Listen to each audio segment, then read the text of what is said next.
Assalamualaikum warahmatullahi wabarakatuh. Bismillah walhamdulillah wassalatu wassalamu ala rasulillah wa ala alihi wa sahbihi wa mawalah. Ashhadu an la ilaha illallah wahdahu la syarika lah wa ashhadu anna sayyidana Muhammadan abduhu wa rasuluh la nabiyya ba'dah. Allahumma salli wa sallim wa barik ala sayyidina wa habibina wa syafi'ina wa maulana nabiyyina Muhammadin وعلى آله الطاهرين الطيبين وأصحابه الغر الميامين ومن تبعهم بإحسان إلى يوم الدين.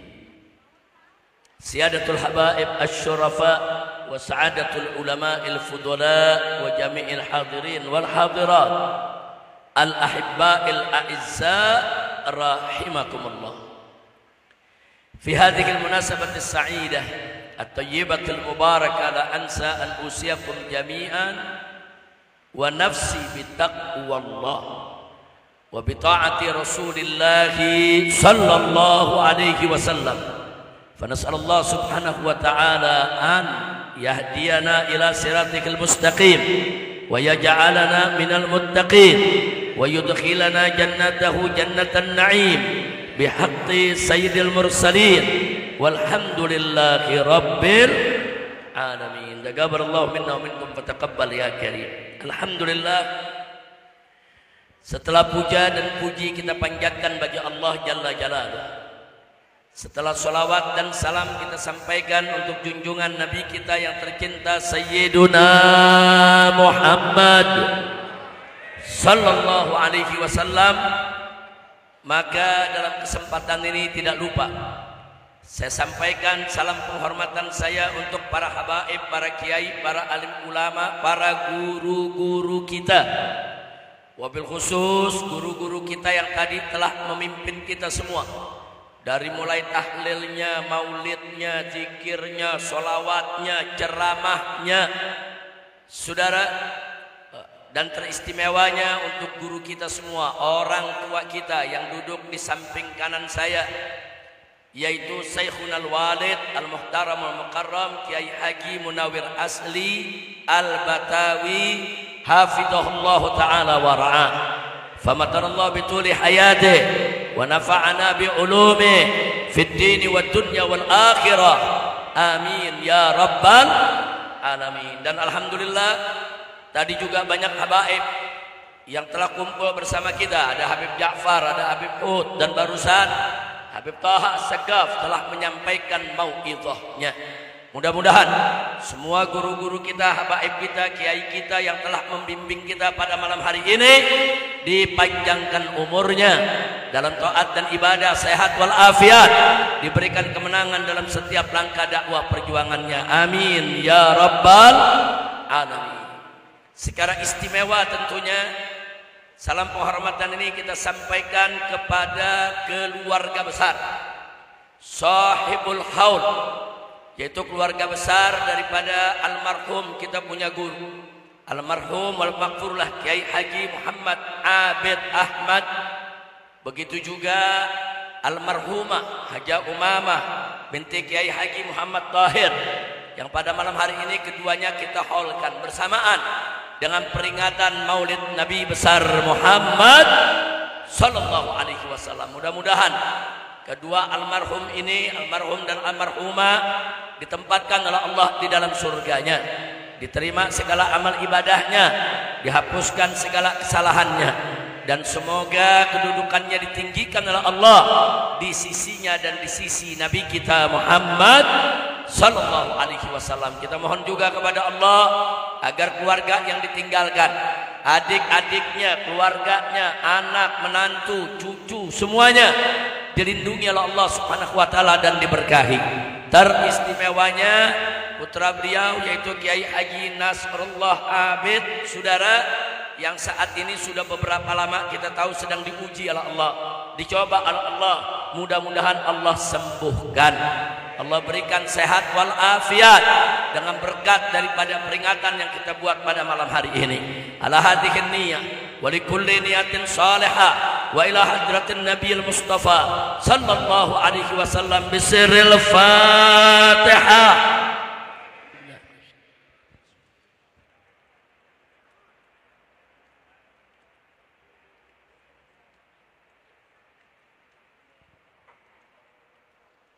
Taqabbalallahu minna wa minkum fataqabbal ya karim.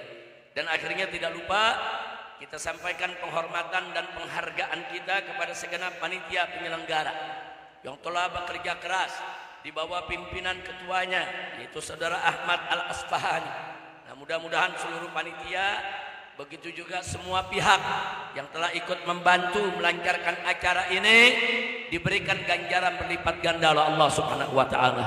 Dimudahkan segala urusannya, amin ya rabbal alamin. Dan akhirnya yang paling istimewa salam penghormatan ini kita sampaikan kepada semua kaum bapak, kaum ibu, para pemuda, para pemudi, hadirin dan hadirat yang hadir pada malam hari ini.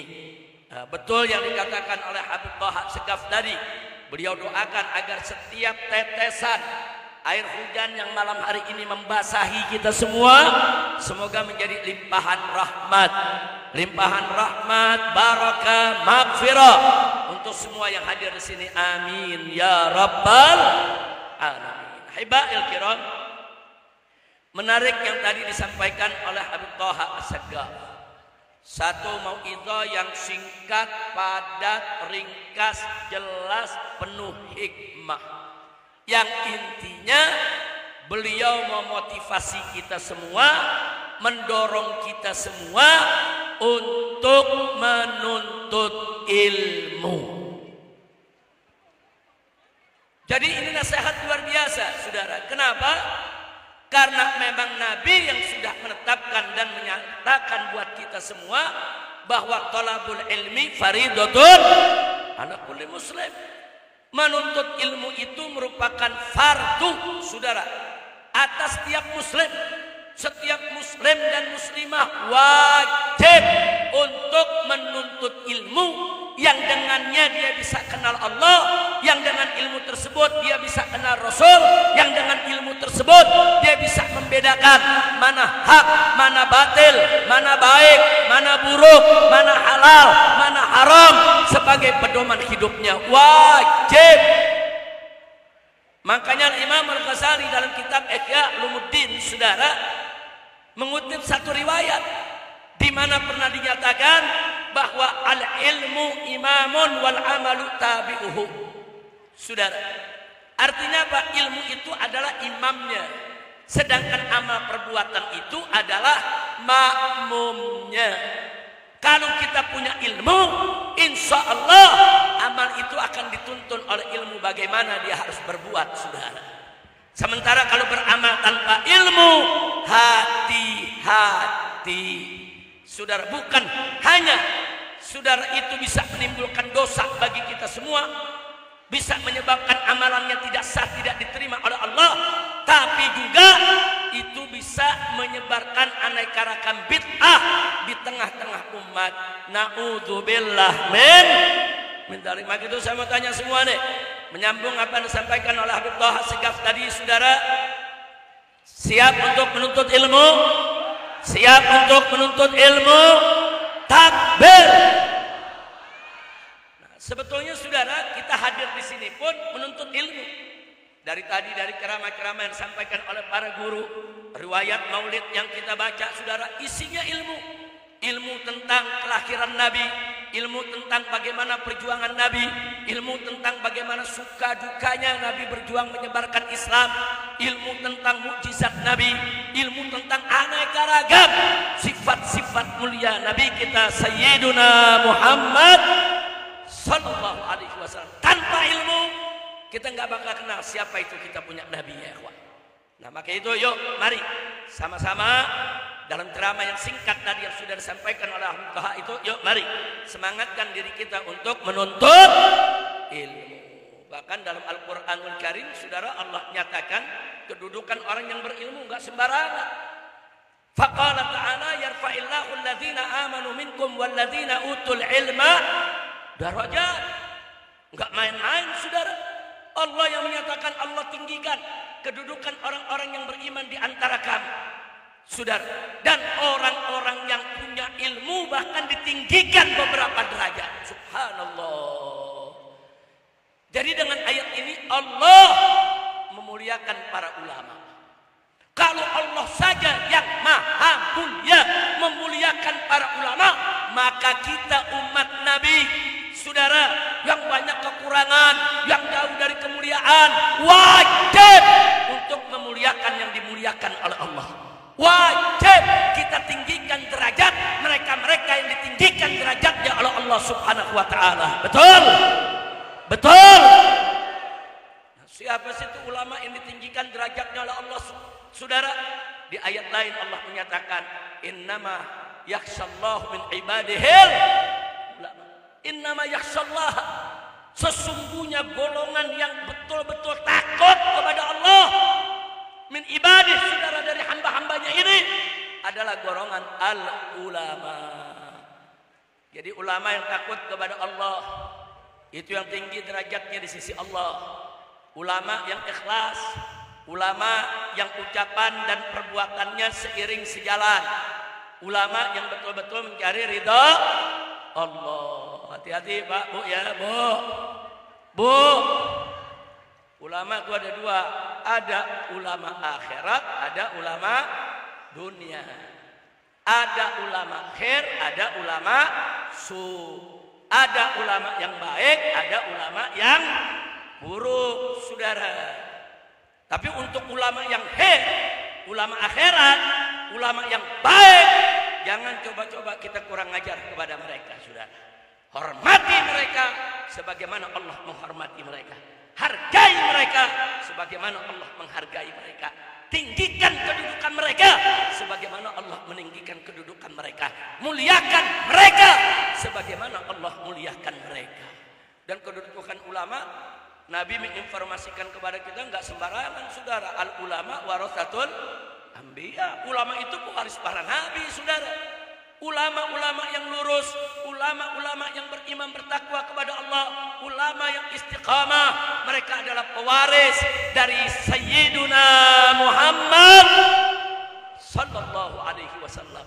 Nah, maka itu apa yang dikatakan oleh Habib Toha tadi, hormati ulama kita, jaga ulama kita, mumpung di sekitar kita masih banyak ulama. Hati-hati kalau nanti ulama kita sudah pergi, saudara, seperti Sohibul Hud Kiai Haji Muhammad Abid, dulu semasa hidupnya ilmunya banyak, akhlaknya bagus, saudara, banyak baca kitab, ngajar. Nah, begitu beliau meninggal, apa seluruh ilmunya sudah diberi kepada kita? Belum, saudara. Masih banyak ilmu yang belum beliau ajarkan, yang belum beliau sampaikan, yang belum sampai kepada kita. Begitu beliau meninggal, dibawa oleh beliau ke alam arwah, saudara. Rugi kita.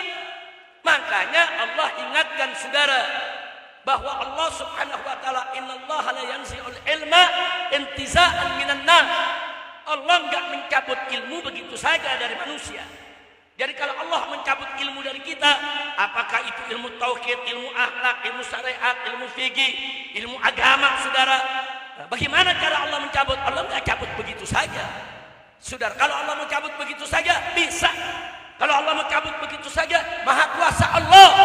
Tapi Allah lebih suka ada sabab-sababnya, saudara. Sunnatullah. Jadi kata Nabi, bagaimana cara Allah mencabut ilmu? Maka Nabi mengatakan, saudara, bahwa Allah mencabut ilmu biqabdil ulama. Jadi Allah itu yaqbidul ilma biqabdil ulama. Allah cabut ilmu dengan mencabut para ulamanya. Maksudnya mencabut, mewafatkannya, mematikannya, memanggilnya ke sisinya. Makanya setiap satu ulama, saudara, meninggal, saudara, geger itu, saudara, di alam malaikat. Geger, saudara, bumi langit geger, saudara. Kenapa? Karena kalau satu ulama meninggal, berapa banyak ilmu yang dibawa pergi olehnya. Nah, maka itu yuk sebelum saudara para ulama kita kembali kepada Allah. Mumpung banyak kiai kita, ustadz kita, ulama kita, guru kita, yuk kita deketi mereka, tabarukan kepada mereka, khidmah melayani mereka, dan ambil ilmunya sebelum ilmu itu dibawa pergi oleh mereka.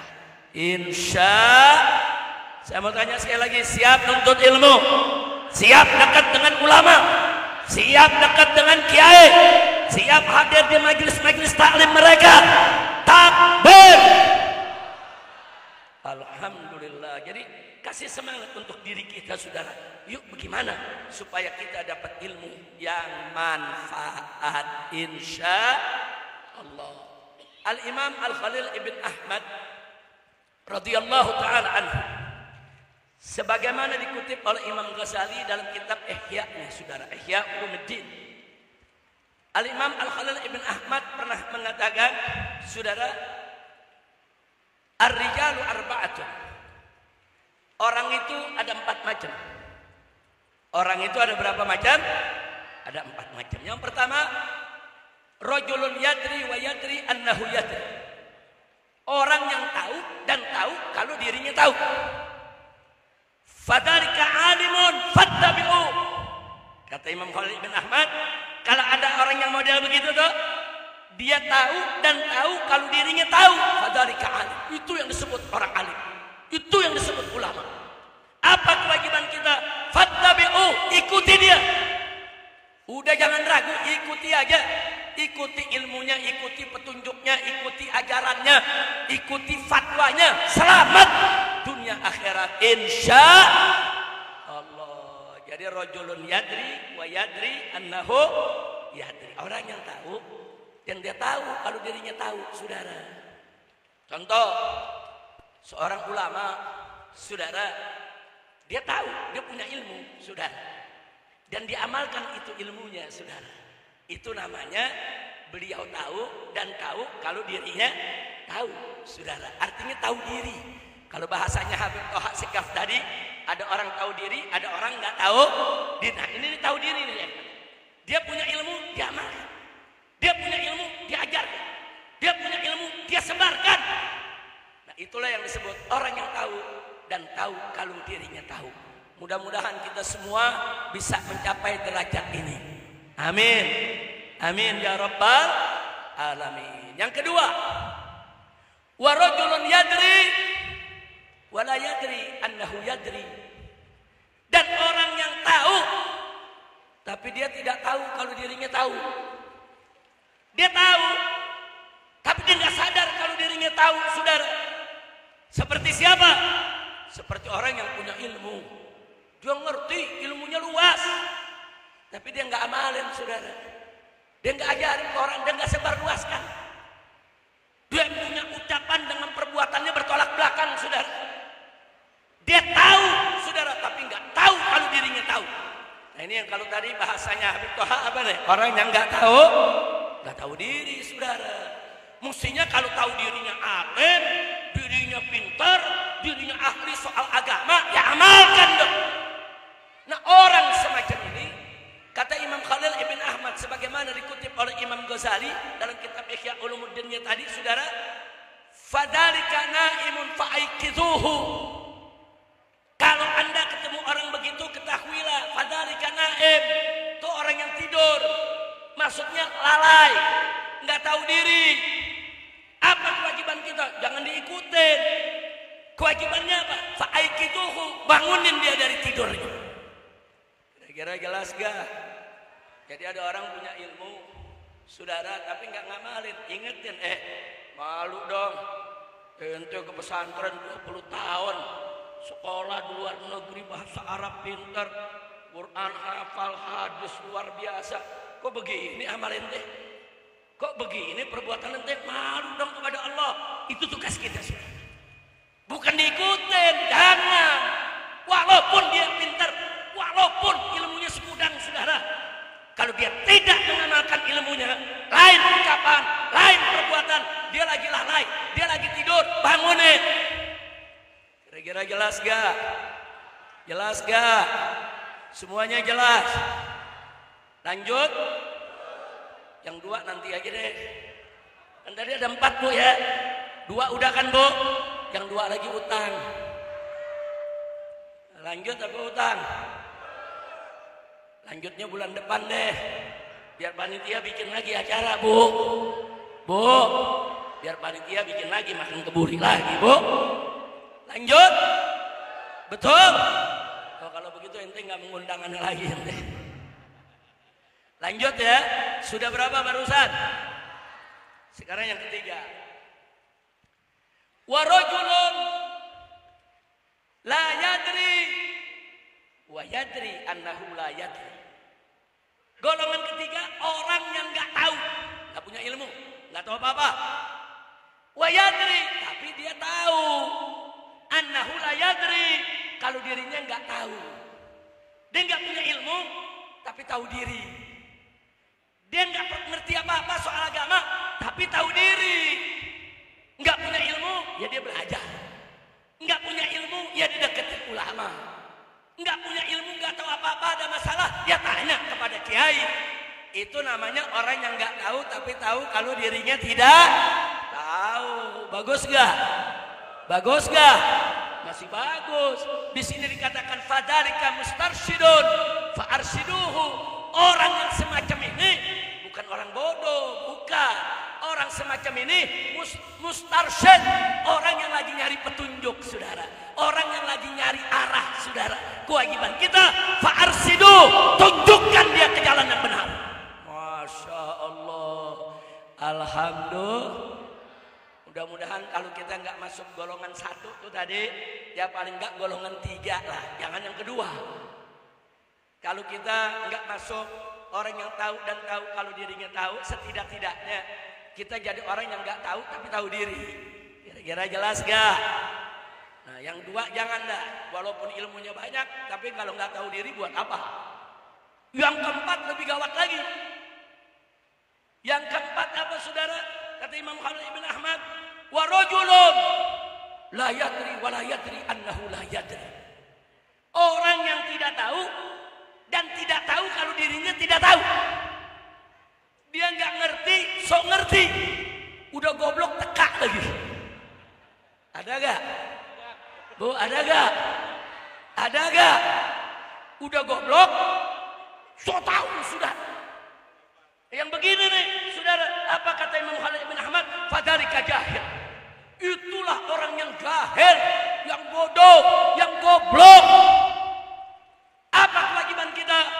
Kata Imam Khalil bin Ahmad, fatrukuh, tinggalin aja yang begitu.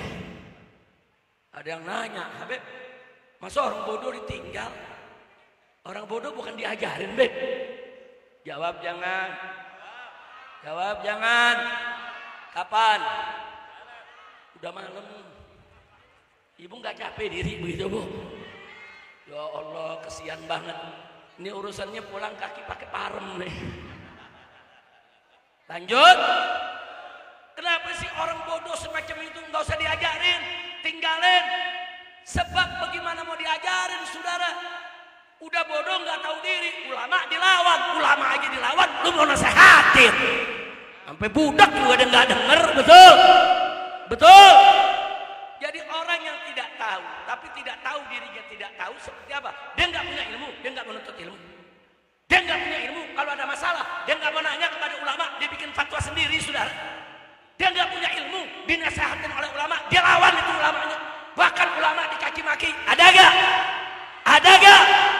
Yang begini bisa dinasihatin, sampai lindung bebulu, nggak bakal bisa. Nah kiai aja dilawan, bagaimana mau dinasehatin?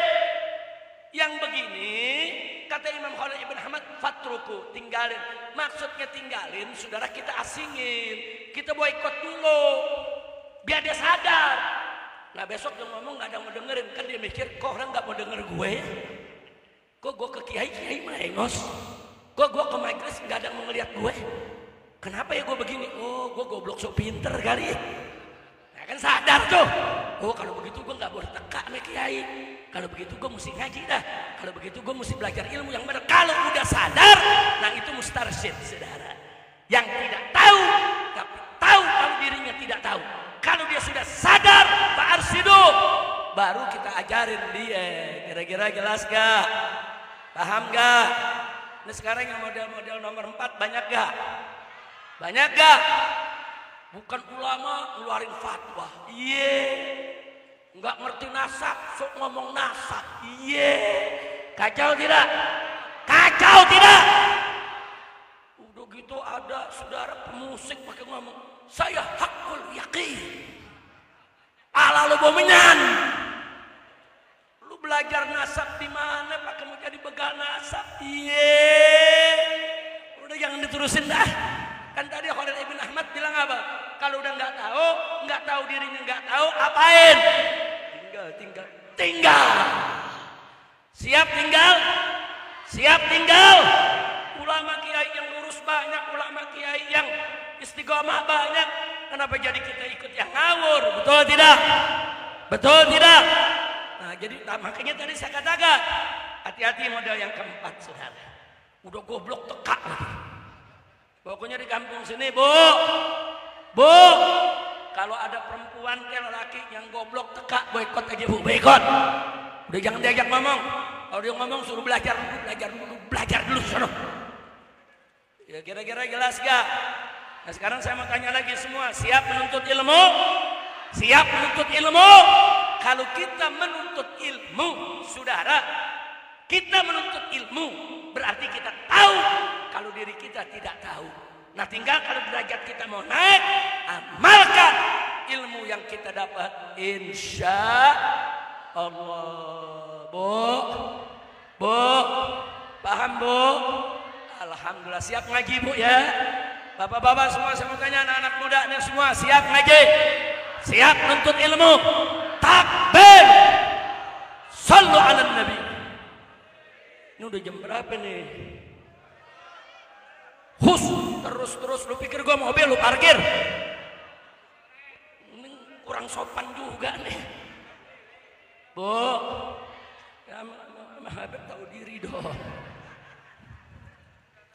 Sebetulnya saya mau lebih lama Bu ya, tapi besok pagi saya harus ke Palembang. Jadi pagi-pagi besok saya mesti berangkat ke Palembang. Dan di sana ada acara yang tidak bisa ditinggalkan. Jadi bukan gak mau lama-lama, tapi setidaknya saya bersyukur kepada Allah malam hari ini saya bisa hadir di sini. Karena almarhum Kiai Haji Muhammad Abid ini saya sudah anggap sahabat saya, orang tua saya, guru saya. Beliau sering datang ke Petamburan semasa hidupnya. Bahkan dulu di sini setiap ada acara saya selalu diundang. Terakhir sebelum saya hijrah ke Mekah pun dulu saya hadir di sini saudara, dan beliau termasuk ulama kiai saudara yang selalu mendukung perjuangan kami. Dukung bukan hanya dengan doa, bukan. Kadang-kadang dengan doa, kadang-kadang dengan mengirim santri-santrinya, saudara muridnya untuk ikut aksi ini dan itu. Wah luar biasa. Udah nggak bisa saya ceritakan. Beliau tuh orang soleh, orang baik. Nah maka itu tadi saudara saya diingatkan oleh Habib Alwi, saya punya menantu. Abah jangan lupa ini hari ada acara DK Haji Muhammad Abid. Sebetulnya udah mau tidur kita.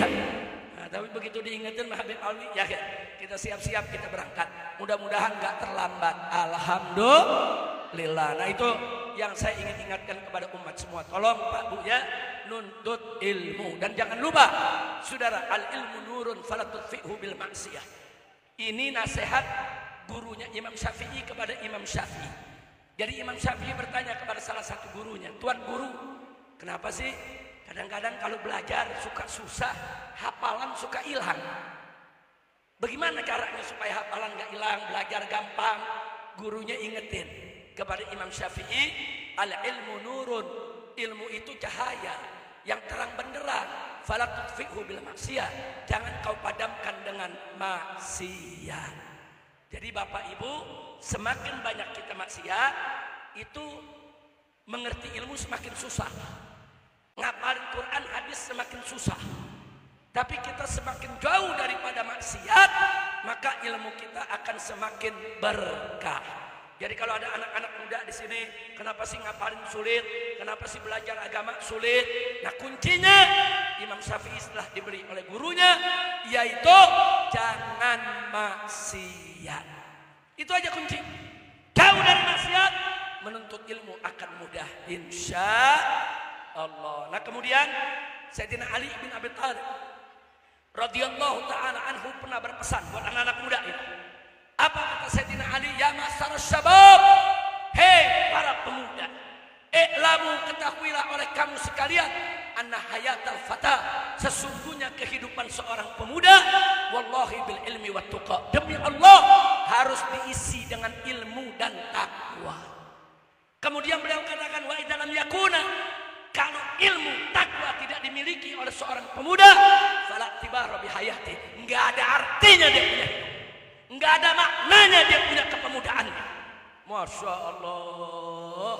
Jadi sekali lagi anak-anak muda, isi masa muda kita dengan ilmu dan takwa, insya Allah. Apalagi nih anak-anak muda yang mau jadi pemimpin, baik pemimpin di bidang agama maupun pemimpin dunia.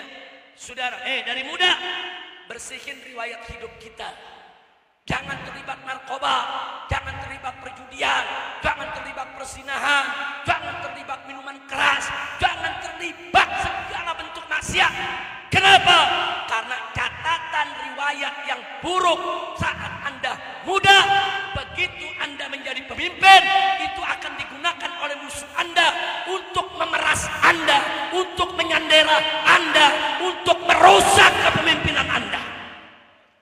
Hati-hati, makanya negara kita ini rusak sekarang karena banyak pejabatnya punya rahasia dipegang oleh lawan politik.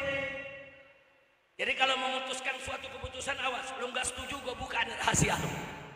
Awas, lu nggak setuju, gue buka nih dokumen lu. Awas, lu nggak setuju sama putusan ini, lu nggak mau ikut, nanti korupsi lu gue bongkar.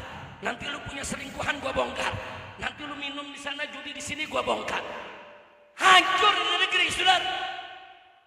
Akhirnya pejabat-pejabat tadi, wakil-wakil rakyat sekalipun, saudara, mau bicara hak takut, mau bicara benar takut karena disandra. Kenapa bisa disandra? Karena riwayat hidupnya tidak dijaga. Subhanallah, pemuda hari ini akan jadi pemimpin di hari esok, saudara. Maka itu pada anak-anak muda nih, besok Anda akan jadi pemimpin. Apakah itu pemimpin agama, jadi ulama, jadi kiai, atau pemimpin negara, saudara. Sebelum masa itu tiba, jaga riwayat hidup kita. Ikhlaskan kepada Allah, jangan maksiat. Jangan. Begitu Anda buat maksiat, orang catat maksiat Anda. Apalagi sekarang zaman medsos, semua direkam, saudara, dan disimpan. Itu bisa puluhan tahun disimpan. Nanti begitu Anda mau diperas, mau ditekan supaya mengikuti syahwat lawan politik Anda, semua itu menjadi ancaman. Ayo, kalau nggak mau setuju, begini. Kalau nggak mau ikut korupsi, nih, saya buka nih rekamannya. Anda pernah berzina, Anda pernah melacur, Anda pernah begini. Rusak ini negeri, saudara. Kira-kira jelas gak? Jelas gak? Jadi jangan heran, Habib, kenapa sih yang korupsi ini itu nggak ditangkap, saudara? Nah, yang nangkapnya punya rahasia. Lu tangkap gua buka. Lu punya korupsi. Nah, korupsinya bareng-bareng. Jadi yang ada sekarang ini maling lagi nangkap maling, saudara. Yang ditangkap maling, yang nangkap maling juga. Nah, saya makanya nih, kalau begini hancur gak negara? Hancur tidak negara? Bagaimana nggak hancur, saudara? Maling ayam, tangkap, sidang, vonis, hakim 1 tahun penjara. Maling jemuran, yang dicolong celana dalamnya udah bolong lagi, tetap aja penjara 1 tahun. Maling sendal depan musola, sendal butut yang dicolong, penjara 1 tahun. Petani, saudara, kerja di tengah sawah, haus, ada tetangga sawah nanam semangka, ambil 1, nggak pakai izin, makan, saudara, minum airnya karena haus, penjara 1 tahun. Ibu-ibu, saudara, dapurnya nggak ngebul, masuk kebun coklat orang, ambil 1 buah coklat, penjara 1 tahun. Saudara, di Jawa Timur kemarin, saudara, nenek-nenek ngambil kayu cuma 3 batang, saudara, mending gede, kayu butut, penjara 1 tahun. Ini apa? Begitu yang korupsi 271 triliun dihukum cuma 6,5 tahun. Mak dirodok loh. Kurang ajar gak? Kurang ajar tidak? Ini kalau orang Betawi bilang mak dirodok loh, mak dikipe loh. Saya mau tanya nih, jujur nih, anak-anak muda di sini jujur dah. Bukan yang muda aja dah, yang tua sama ibu-ibu, Bu. Bu. Kita dikasih 271 triliun, tapi di penjara 6 tahun. Mau gak? Jawab, mau gak? Mau gak? Kemarin saya ceramah sama Kiai Haji Sukron Makmun. Duduk begini nih, Kiai Sukron di sebelah saya. Begitu selesai saya ceramah, Kiai Sukron ceramah. Kata Kiai Sukron, 271 triliun. Bukan anak muda aja yang mau, aneh juga mau. Jangan kata 6 tahun, 7 tahun dan siap di penjara. 271 triliun. Saya mau tanya nih orang sini nih, ada yang pernah ngeliat gak? Ada yang pernah ngeliat gak? Kesian banget loh. Jujur saya mau tanya, pernah ngeliat gak? Pernah ngeliat gak? Betul. Sama. Ya kita orang-orang bawahan mana pernah dulu ngeliat duit segitu. Masya Allah. Tapi mau tahu gak 271 triliun banyaknya segimana? Mau tahu? Mau tahu? Baik, 271 triliun, saudara. Itu kalau satu hari kita makan per hari 1 miliar. Ada di sini per hari 1 miliar? Hah? Nggak ada, Bu. Kesian banget, Bu. Makan sehari cuma berapa? 50.000. Ya Allah, sama sama gue. Kalau orang makan satu hari 1 triliun, setahun dalam hitungan Samsia 1 miliar. Satu hari 1 miliar dia makan. Setahun 365 miliar. Betul? 365 miliar udah 1 triliun belum baru sepertiganya. Berarti saudara, kalau 365 miliar saudara untuk makan 1 tahun, berarti 1 triliun itu kurang lebih 3 tahun makannya, saudara. 1 triliun buat makan 3 tahun, makannya per hari berapa? 1 miliar. 1 miliar tuh lu beli pisang yang segede truk. Gua nggak paham tuh makan apa 1 miliar, saudara. 1 triliun 3 tahun. Nah kalau 271 triliun, kita ngitung nih, kita ringkiin, saudara, yang hitungan akurat. 271 triliun kalau sehari makan 1 miliar, itu baru habis 742 tahun. Umur lu berapa? Ada 742 tahun. Bu, umur kita berapa sih, Bu? Paling tinggi 60. Kalau umur umat Nabi rata-rata 63 tahun, banyak 60. Kalau 60, Bu, kayak saya nih baru 60, udah bawa tanah udah. Cuman masih semangat aja ceramah. Bayangkan 271 triliun kalau dimakan sehari 1 miliar bisa sampai 742 triliun. Kalau rata-rata 60 tahun orang hidup, bagi aja 742 bagi 6, saudara. Bisa berapa keturunan? Bisa 11 keturunan lebih. Kita makan, anak kita, cucu kita, cicit kita, sampai 11, 12, sampai 13 turunan. Makannya 1 miliar sehari. Jadi saya mau tanya, kalau gitu 271 triliun dikit apa banyak? Jawab yang Mbak, kecil apa gede? Dikit atau banyak? Nah makanya saya tanya sekali lagi, kalau kita dikasih 271 triliun, di penjara 6 tahun mau? 7 tahun? 10 tahun? 271 triliun. Saudara, penjara 10 tahun, palingan dijalanin cuma 5. Potong-potong remisi, sogok 3 tahun keluar.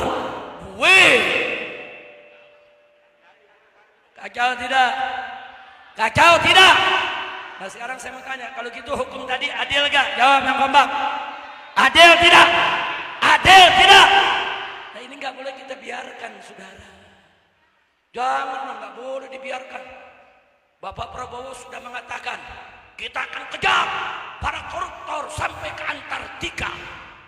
Nah kita bisikin Prabowo, nggak usah jauh-jauh ke Antartika, ke antara kita aja, Pak. Udah antara kita banyak, ngapain ke Antartika yang jauh? Betul? Betul? Presiden udah bicara, Nggak boleh itu 271 triliun di penjara cuma 6,5 tahun. Harus di penjara 50 tahun.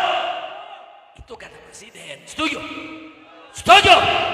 Tapi ucapan presiden kan bukan vonis. Vonisnya di tangan hakim, saudara. Hakim udah vonis 6 tahun. Nah jadi kalaupun presiden teriak-teriak begitu, tapi kalau hukum ini nggak dibenahi, itu namanya omong-omong. Nggak boleh dong. Makanya saya dukung Bapak Presiden Prabowo untuk segera mengambil tindakan tegas, tangkap semua koruptor, hukum yang berat mereka, bahkan yang penyelundupan, hukum mati mereka. Betul. Takbir. Angkat tangan semuanya, angkat tangan, takbir. Takbir. Sallu ala Nabi. Setuju gak koruptor sampai triliunan begini dihukum mati? Setuju gak? Dipancung kepalanya, setuju gak? Bu, di Arab Saudi korupsi potong pala. Di Indonesia korupsi potong masa tahanan. Lu paham gak? Lu paham potong masa tahanan? Jadi sekarang saya mau tanya, ngawur tidak ini? Ngawur tidak? Ada yang nanya lagi, Habib, kenapa sih koruptor mesti dihukum mati pancung kepala? Apa dalilnya? Mau tahu? Mau tahu? Cuma sampai subuh nih. Ya udah satu aja deh, saya mau tanya dulu nih. Orang mencuri mencapai nisab. Nisab itu 1/4 dinar. 1 dinar itu kurang lebih 4,25 gram emas. Atau 4,5 gram emas. 1 gram emas sekarang cuma 1,5 juta. Nah, 1,5 juta nisab kurang lebih 7 jutaan, 7,5 juta dinarnya. Nisabnya 1/4. Katakan ada orang mencuri 2 juta rupiah, potong tangan. Sebab udah mencapai nisab. Nah, sekarang saya mau tanya, kalau nyuri 2 juta rupiah potong tangan, lalu kalau mencuri 271 triliun, ayo saya mau tanya, nyolong 2 juta potong tangan, lalu kalau nyolong 271 triliun bagaimana? Bagaimana? Setuju? Setuju? Paham? Saya tambahin lagi, ada yang nanya, tapi kenapa mesti potong kepala, Be? Jawab jangan. Jawab jangan. Jawab yang kompak. Orang nyolong 2 juta. Pakai apa nyolongnya? Pakai apa nyolongnya? Jawab yang kompak, pakai apa nyolongnya? Makanya tangan yang dipotong. Nah sekarang orang nyolong 271 triliun. Pakai apa nyolongnya? Pakai apa? Pakai tangan mana bisa dia bawa, saudara? Pakai apa? Otak di mana? Potong kepalanya. Setuju? Setuju? Ayo yang setuju angkat tangan, yang setuju semuanya angkat tangan, yang setuju. Takbir. Pokoknya yang enggak setuju jangan-jangan. Jangan-jangan, betul. Nah itu yang saya mau sampaikan. Kira-kira jelas tidak? Nah sekarang pertanyaan saya terakhir. Kalau Bapak Presiden Prabowo maju melawan para koruptor, terus beliau diganggu oleh para oligarki, diganggu oleh para koruptor yang gak senang hati, beliau mau dilengserkan gara-gara memberantas koruptor, kira-kira Prabowo kita bantuin gak? Dukung tidak? Ini Prabowo mesti dengar, mesti dengar, mesti dengar. Jangan takut, presiden itu penguasa nomor 1 di Indonesia. Kekuasaan ada di tangannya, hukumnya ada di tangannya. Gak boleh presiden takut, betul. Takbir. Sallu ala Nabi. Nah, kita doain mudah-mudahan Prabowo gak takut, amin. Ya Rabbal alamin. Kalau takut ya ngomong-ngomong, berarti cuman ngomong doang. Kira-kira jelas gak? Terakhir, ibu bapak kalau ada di kampung kita maling, cuma nyolong sendal jepit, nyolong jemuran, tangkap, jangan digebukin, apalagi sampai mati, tega lo. Jangan, apalagi nyolong jemuran, dicolong caldem udah bolong lagi. Jangan tangkap, serahkan ke polisi. biar dihukum sesuai hukuman yang berlaku. Setuju? Setuju?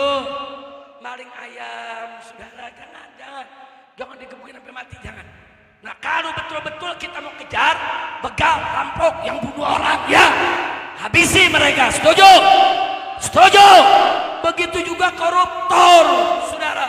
Koruptor yang triliun-triliunan, cari alamatnya, kenali orangnya, kejar dia, seret di pengadilan rakyat, saudara. Hukum mati oleh rakyat. Ya, kenapa? Karena mereka perusak negara, karena mereka perampok uang rakyat, karena mereka tidak pantas hidup di tengah kita, saudara.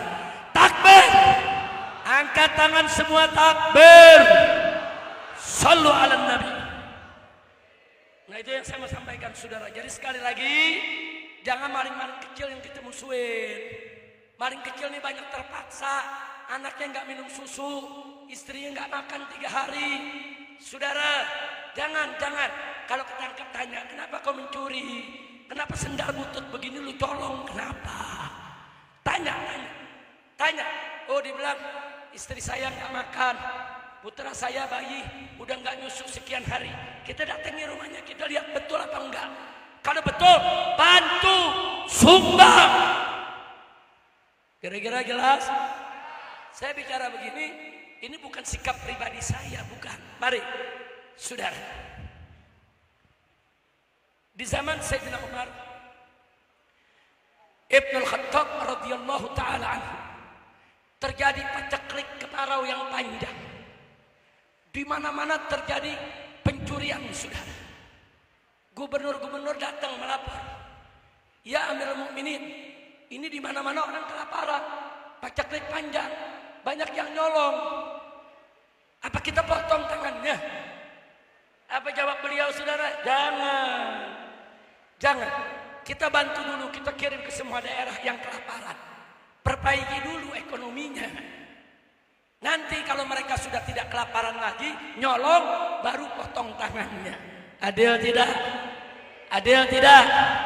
Ada lagi satu kejadian, orang kaya datang ke Sayyidina Umar. Ya Amirul Mukminin, saya mau melapor. Apa laporannya? Saya punya tetangga nyolong. Saya punya gudang dibuka, dia ambil gandum saya, susu saya, dia curi. Kata Sayyidina Umar, kau punya bukti tetanggamu yang curi? Ada bukti, ada saksi.